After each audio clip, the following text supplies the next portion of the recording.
নমস্কার বন্ধুরা, কোয়েলস কিচেনে আপনাদের সবাইকে জানাই ওয়েলকাম।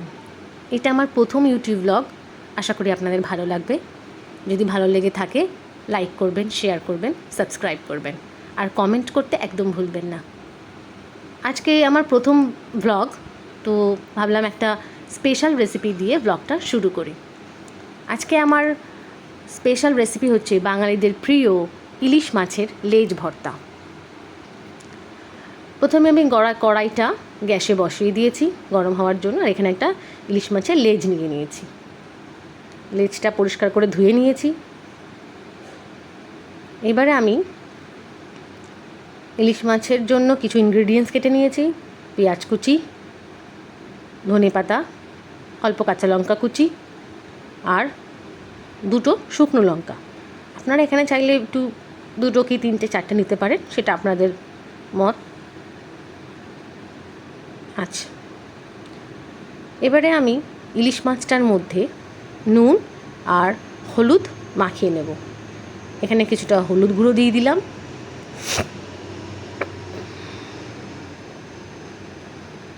এরপর আমি নিয়ে নেব নুন।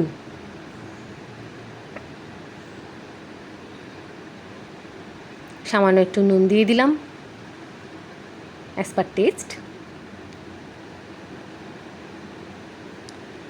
নুন আর হলুদ, এখানে আপনারা চাইলে লঙ্কার গুঁড়ো দিতে পারেন, আমি নুন আর হলুদ দিয়ে দিলাম। নুন আর হলুদ দিয়ে এবারে আমি দেখছি কড়াইটা গরম হয়েছে কিনা। দিয়ে দিলাম সর্ষের তেল। সর্ষের তেলটা আপনাদের মতো করে আপনারা দেবেন। ইলিশ মাছে ভাজতে অতটা তেল লাগে না। দিয়ে গ্যাসটা একটু বাড়িয়ে দিলাম। এবারে আমি ইলিশ মাছটা নুন হলুদ ভালো করে মাখিয়ে নেব। ইলিশ মাছ তো সবার প্রিয়, আমারও খুব প্রিয়। ভালো করে নুন হলুদ মাখিয়ে নিলাম। এইবারে আমি হাতটা একটু ধুয়ে নিলাম।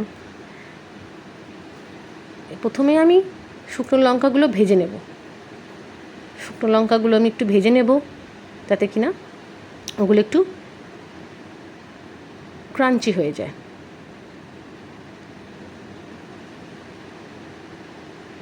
শুকনো লঙ্কাগুলো তেলে দিয়ে দিলাম।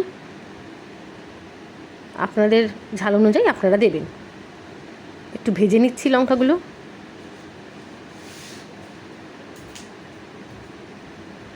লাল লাল করে একটু ভেজে নিলাম, দিয়ে তুলে নিচ্ছি।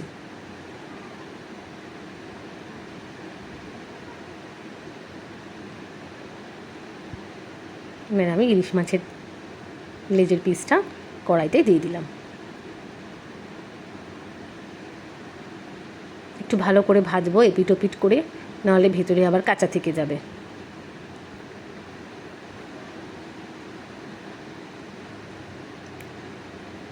ইলিশ মাছের লেজ খুব একটা আমার খেতে ভালো লাগে না, তবে ভর্তার মতো করে খেলে খুব ভালো লাগে। না কোনো কাটা থাকে, না কাটা বাছতে হয়, কোনো ঝামেলা নেই। আচ্ছা, এবারে আমি ইলিশ মাছের লেজটার উল্টে দিলাম, যাতে দু পিঠ ভালো করে ভাজা হয়। লাল লাল করে ভেজে নেব।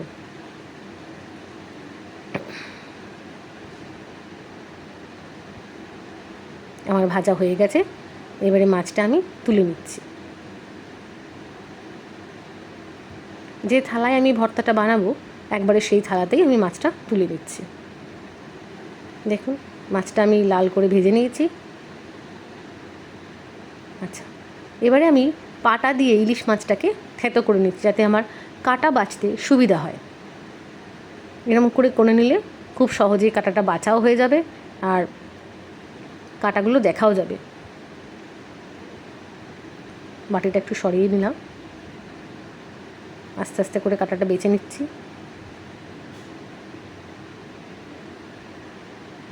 আচ্ছা, এখানে আমার সব কাটাগুলো বাছা হয়ে গেছে, দেখতে পাচ্ছেন একটাও কাটা নেই। যদি থেকে থাকে তাহলেও সেটা আমি পরে করে নেব।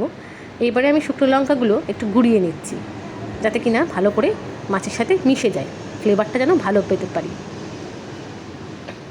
এবার এখানে আমি এখন পেঁয়াজ কুচি আর ধনেপাতা কাঁচা লঙ্কা যে কুচিয়ে রেখেছিলাম সেটা অ্যাড করব।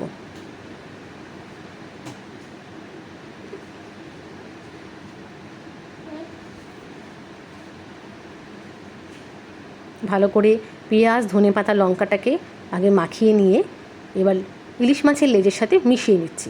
খুব ভালো করে মাখতে হবে যাতে কিনা পেঁয়াজ, ধনেপাতা, কাঁচা লঙ্কার ফ্লেভারটা ভালো মতো সব কিছুর সাথে মিশে যায়। দিলাম সামান্য একটু সর্ষের তেল, দিয়ে আবার ভালো করে মাখিয়ে নিচ্ছি।